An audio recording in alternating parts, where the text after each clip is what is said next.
Harga emas naik lagi, tertinggi sepanjang sejarah. Hari ini aja, tanggal 21 Maret 2024, tembus 1.100.000 per gramnya. Di video kali ini, saya akan bahas 3 hal penting yang harus kita tahu yang terjadi saat harga emas lagi tinggi kayak gini. Penasaran apa hal penting itu? Yuk sama-sama kita bahas. Tonton video ini sampai habis ya.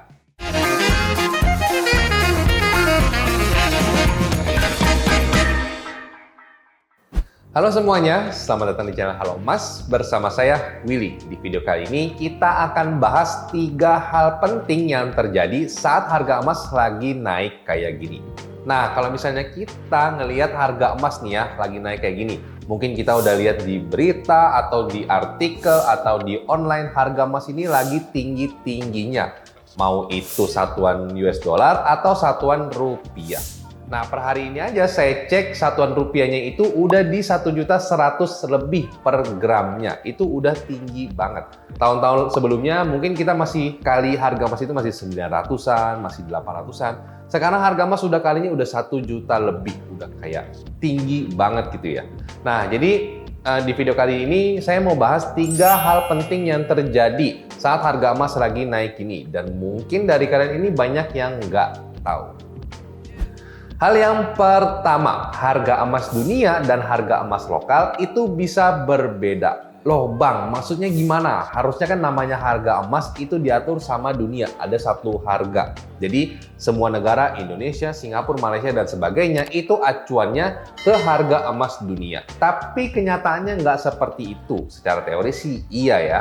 Jadi hal yang terjadi itu adalah, saya mau jelasin dulu layer-layer biasanya kalau misalnya transaksi emas gitu ya. Pertama kan ada konsumen yang paling bawah, terus ada toko. Biasanya konsumen kan kalau beli kan jual beli itu sama si toko itu. Nah toko kalau misalnya mau beli barang atau jual barang itu kan ambil ke distributor. Untuk distributor, distributor itu yang ngejual secara banyak grosir ke toko-toko. Nah, di atasnya distributor itu kan ada bandar. Jadi distributor juga kan misalnya butuh bahan baku, terus juga mungkin mau jual emas rongsokan itu ke bandar. Nah, top tiernya, tier yang paling tinggi itu ada bandar. Jadi bandar, distributor, toko, baru ke konsumen.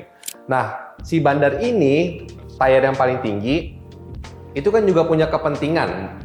Mereka ini juga nerapin spread, artinya selisih antara harga jual dan juga harga beli. Jadi kalau misalnya biasanya stoknya lagi banyak, terus harga emas lagi naik gini, terus juga supply-nya menurun, supply-nya naik, demand-nya menurun, artinya banyak yang jual ke dia, yang beli agak sedikit.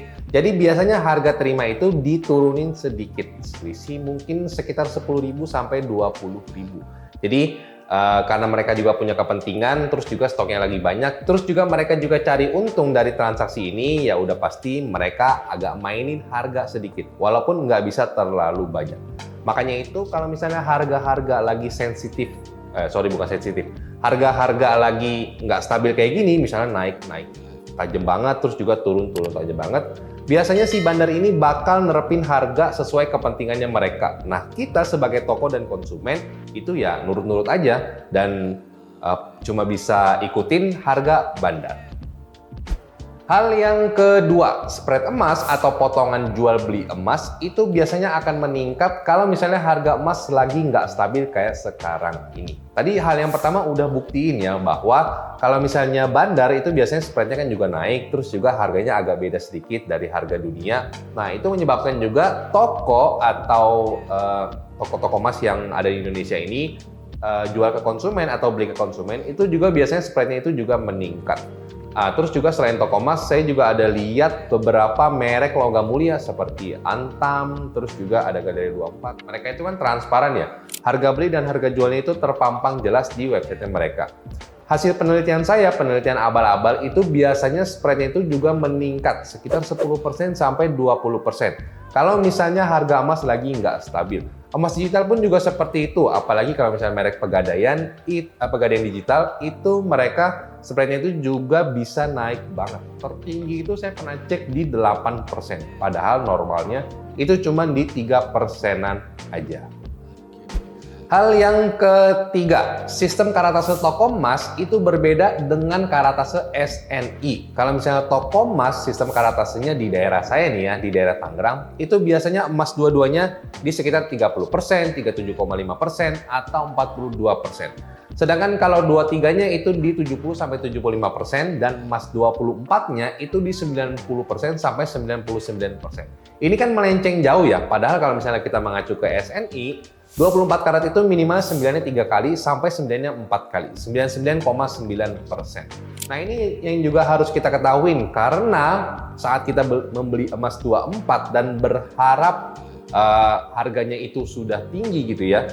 Sedangkan pas kita mau jual, kita lihat harga emas dunia udah 1.100.000 nih ya. Mungkin paling nggak kalau misalnya dijual itu bisa 1.080.000 atau 1.070.000 gitu ya, kena potongan gitu. Nah padahal emas 24 yang kita beli ini mungkin kadarnya cuma 95% atau 92%. Jadi nggak murni emas semua gitu ya. Nah ini yang harus kita sadarin juga dan lebih teliti lagi saat jual beli emas khususnya di toko emas. Nah kalau misalnya kalian masih bingung dengan perbedaan sistem karatase toko emas dan SNI, saya ada buat videonya, bisa kalian nonton di sini ya. Jadi kalau misalnya kalian mau nonton di situ, penjelasannya juga cukup detail. Semoga video itu bisa membantu. Sekarang kita masuk ke kesimpulannya. Jadi kalau misalnya kita mau dapat momentum untuk jual emas karena harga emas lagi tinggi banget, saya cukup rekomendasi kalian untuk jual emas kalian. Tapi kalau bisa, kalau nggak butuh-butuh banget, di-keep aja ya. Solusinya gimana bang? Supaya kita bisa mendapatkan keuntungan yang maksimal saat harga emas lagi tinggi gini, padahal biasanya potongannya atau spread dari emas itu juga akan naik.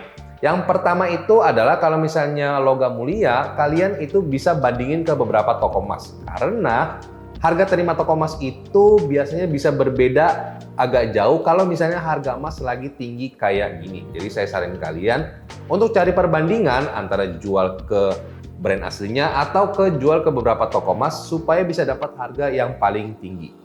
Nah, kalau untuk yang perhiasan emas, biasanya kan kita jualnya ke toko tempat kita belinya aja. Nah, tapi kalau misalnya menurut saya pribadi, kalau misalnya harga emas lagi naik gini, kita juga bisa bandingin ke beberapa toko dan supaya dapetin harga yang terbaik. Karena kalau misalnya harga lagi nggak stabil kayak gini, biasanya harga terima toko emas itu juga bisa beda agak jauh. Nah, jadi gimana guys? Setelah kalian nonton video ini, apakah menurut kalian 3 hal ini benar-benar terjadi saat harga emas lagi naik kayak sekarang ini? Atau mungkin kalian punya pengalaman-pengalaman yang unik, khususnya saat jual beli emas saat harga lagi tinggi kayak gini? Coba ya, boleh share di kolom komentar. Oke guys, itu tadi video saya tentang 3 hal yang terjadi saat harga emas lagi meroket. Share ke teman-teman kalian yang mungkin membutuhkan informasi ini. Jangan lupa like kalau kalian suka dengan video ini. Dan kita ketemu lagi di video selanjutnya.